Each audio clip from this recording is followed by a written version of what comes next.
হৃদয়ে অবাধ্য মেয়ে তাকে তুমি পড়া বুঝিও না। এই হৃদয়ে অবাধ্য মেয়ে বলতে আমাদের কি মনে পড়ে? আচ্ছা বলুন, আপনি কি কোনো হৃদয়ে অবাধ্য মেয়ে নাকি আপনি লক্ষ্মীমন্ত? লক্ষ্মী ভার্সেস অলক্ষ্মী, এই নিয়ে কিন্তু এখন আমাদের একটা চর্চা চলে। আজকে লক্ষ্মী পুজো, কোজাগরী লক্ষ্মী পুজো, সকলকে প্রথমেই জানাই লক্ষ্মী পুজোর অনেক অনেক শুভেচ্ছা। তবে এই লক্ষ্মী বনাম অলক্ষ্মী এর কিন্তু তরজা আমাদের সমাজে চলতেই থাকে। তার কারণ শ্রীপর্ণা দেখো, এই যে লক্ষ্মী এর সংজ্ঞা কিন্তু প্রত্যেক দিন সমাজে বদল হচ্ছে। ধরো 90s-এ আমরা লক্ষ্মীকে যেভাবে জানতাম, আজকে জেনজিরা কিন্তু লক্ষ্মী বলতে অন্য রকম কিছু বুঝছে। মেয়েরা কিন্তু আস্তে আস্তে মানসিকভাবে তাদের কিন্তু মানসিক গঠনটা ধীরে ধীরে পরিবর্তন হচ্ছে। কি বলো শ্রীপর্ণা? একেবারে সিজনিটি তুমি খুব সুন্দর একটা লাইন দিয়ে শুরু করলে, এবং আজ লক্ষ্মী পুজোর দিনে সবচেয়ে বেশি তরজা যেটা নিয়ে হয় যে লক্ষ্মীমন্ত মেয়ে বা লক্ষ্মীময় মেয়ে। মানে ঠিক লক্ষ্মী বলতে আমরা কি বুঝি? ছোটবেলা থেকে আমাদের শেখানো হয় যে এভাবে চলন, এভাবে বলন, ধীরে কথা বলা, একটু মেপে কথা বলা, জোরে কথা বলা যাবে না। এবং যে মেয়ে এগুলো কমপ্লিটলি চেকলিস্টটাকে পুরো করে, সব কটা কথা শুনে, সব কথা শুনে থাকে, রান্না করতে পারে, ঘরের সব কাজ করতে পারে, তাকে একটা লক্ষ্মী হিসেবে তকমা দেওয়া হয়। কিন্তু কোনো জায়গায় গিয়ে যে মেয়েটা একটা দত্তপুকুর লোকাল ধরে ঝুলে বাড়ি ফেরে, যে মেয়েটা শর্টস পরে সকালবেলা দৌড়াতে যায়, বা যে মেয়েটা নিজের ক্যারিয়ারের জন্য সবকিছু ভুলে সেই চীনা গতে বাঁধা লক্ষ্মী ছাড়া হয়ে বাঁচে, সে কি লক্ষ্মী নয়? লক্ষ্মী নয়। আবারও ধরো, তুমি খুব সুন্দর একটা উদাহরণ দিলে, আর একটা উদাহরণ আমার মাথায় আসছে। বনগা লোকালে যে ফুলওয়ালিরা সকালবেলায় 4টের সময় শুধুমাত্র সংসারের বোঝা নিজেদের কাঁধে তুলে নেওয়ার জন্য অত বড় ফুলের বোঝা নিজেদের মাথায় তুলে নেয়, তারা কি লক্ষ্মী নয়? কি মনে হয় আপনাদের? একেবারে আসলে সিঞ্জিনি এখানে না আমাদের সবকিছু ছোটবেলা থেকে না খুব ডেফিনিট থাকে। মানে আমরা ছোটবেলা থেকে এই জিনিসটা সমাজে বুঝিয়ে আসি যে ফর্সা মানেই সুন্দর, একটা মেয়ের এরকম সুন্দর রোগা ছিমছিমে চেহারা মানেই সুন্দর, সে মেয়েটি ভালো রান্না জানে মানেই সে সুন্দর, এবং সে ধীরে নম্রভাষী হয়ে কথা বলে, তার চোখগুলো টানা টানা হয়, তার গায়ের রং ফর্সা হবে, তার মানেই সে নাকি সুন্দর, পুরো একেবারে লক্ষ্মী ঠাকুরের মতো দেখতে। কিন্তু যে মেয়েটার গায়ের রংটা চাপা, এবং তুমি যেটা খুব সুন্দর একটা উদাহরণ দিলে, যে লক্ষ্মীরা সকালবেলা উঠে ফুল কাঁধে নিয়ে লক্ষ্মীর ঝুলি বলবে বলে, অর্থাৎ সংসার চালাবে বলে দূর দূরান্ত ছুটে বেড়ায়, তারা কি লক্ষ্মী নয়? বা জীবনে কেন এই কনসেপ্টটা সিঞ্জিনি যে তুমি লক্ষ্মী হতে গেলে তোমাকে সবার কথা শুনতেই হবে।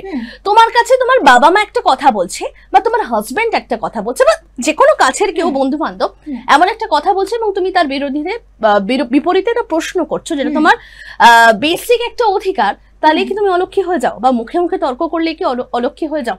মানে এই বিষয়টা না খুব ছোট থেকে আমাদের মাথায় গাঁথিয়ে দেওয়া হয়েছে। তুমি কোনো লক্ষ্মীকে নিশ্চয়ই দেখবেন একটা পিঠে ব্যাগ নিয়ে, ওরকম টাইপের মূর্তি। মানে আমি বলছি কারণ আমরা দিন দিন এগাচ্ছে, কিন্তু আমরা রাস্তাঘাটে কিন্তু পিঠে ব্যাগ নিয়ে জিন্স পরে, শার্ট পরে এরকম লক্ষ্মী দেখতেই পাই। এবং এই লক্ষ্মীর আমার মনে হয় না কোনো নির্দিষ্ট বাউন্ডারি থাকে যে সন্ধ্যে 7টার মধ্যেই বাড়ি ফিরলে, বাহ দেখো তো কি লক্ষ্মী মেয়েটা, বাহ দেখো তো কি নম্র সুরে কথা বলে, দেখো তো বসাটা কি সুন্দর, কি সুন্দর মানে আস্তে আস্তে কথা বলে, ঘুমটা কতটা টেনে রাখে, এটাকে কিন্তু আমরা লক্ষ্মী বলি। পাড়ার কাকিমারা কিন্তু এটাকেই লক্ষ্মী বলে। একদম। আবারও দেখো শ্রীপর্ণা, যখন কেউ কোনো পুরুষ যখন তার পার্টনার খোঁজার চেষ্টা করে, তখন কিন্তু এখনো পর্যন্ত যে পাত্রপাত্রীর বিজ্ঞাপন দেখা যায়, সেখানেও কিন্তু এই কথাটা লক্ষ্মীমন্ত মেয়ে চাই। কিন্তু এই ঘরোয়া লক্ষ্মীমন্তর আসল ডেফিনেশনটা কি? হ্যাঁ, মানে আমি কিন্তু এটা, বা আমরা কিন্তু এটা কখনোই বলছি না যে প্রশ্ন করবে মানে সে অন্যকে অপমান করছে।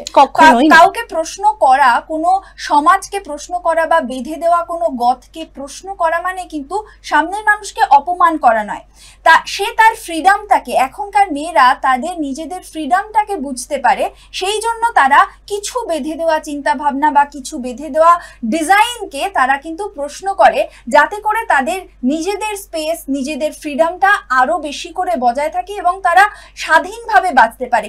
এই স্বাধীনভাবে বাঁচাটাকে কিন্তু একটা সমাজ এখন থ্রেট হিসেবে দেখে। একেবারে সিঞ্জিনি, তোমার এই কথাটা থেকে একটা খুব সুন্দর কথায় চলে আসবো, যে সেদিন একটা লেখা পড়ছিলাম, খুব মনে ধরলো। বলছে দেখি, আমি মানে লক্ষ্মী মন্ত্র ঘর বাঁধা, ঘর কোনো লক্ষ্মী হওয়ার চেয়ে আমি ছন্ন ছাড়া বাঁধন খোলা অলক্ষ্মী হতে পছন্দ করি। এবার স্বাধীনতার প্রতি আমরা সকলেই খুবই চাহিদাপন্ন, কারণ আমরা সবাই ওই গানের মতোই হয়ে যায়, এমন যদি হতো আমি পাখির মতো উড়ে উড়ে বেড়াই সারাক্ষণ, এবং সেই উড়ে বেড়ালেই কি সে ছন্ন ছাড়া বা অলক্ষী হয়ে যায়। এবং এই প্রবণতা বা এই পসিবিলিটিটা কিন্তু আমাদের সমাজে আছে।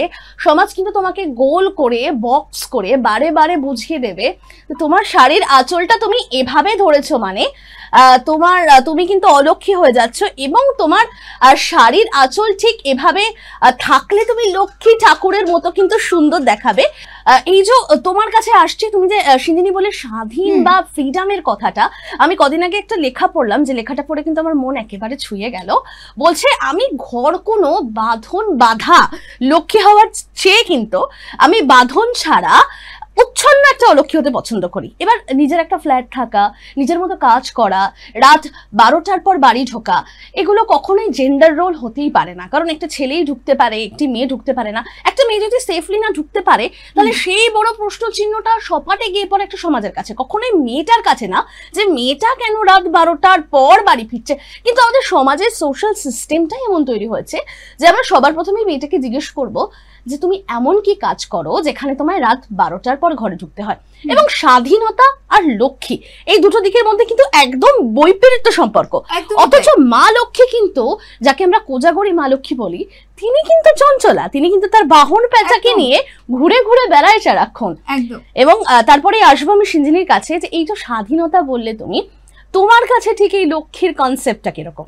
একদম, দেখো আমাদের 90s কিন্তু এই বিষয়টা ছিল যে যখন কিন্তু মেয়েরা অনেকখানি নিজেদেরকে গুটিয়ে রাখতো, মানে অনেকখানি তাদের মত প্রকাশের স্বাধীনতা ছিল না।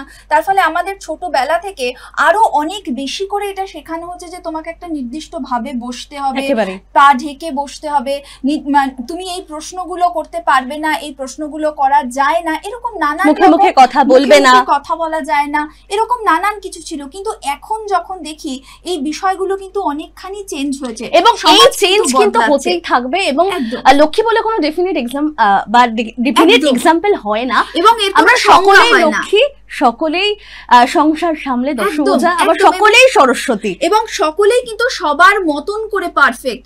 ইমপারফেকশনটাকেও যদি আমরা সবার মানে একেবারে অ্যাকসেপ্ট করে নিই, সকলকে যদি সবার মতন করে অ্যাকসেপ্ট করে নিই, তাহলে বোধহয় এই লক্ষ্মী অলক্ষ্মী আমাদের ভাগাভাগিও থাকবে না, এবং সুন্দর কাটবে আজকে লক্ষ্মী পুজো। দেখতে থাকুন আরকি নিউজ বাংলা। একদম।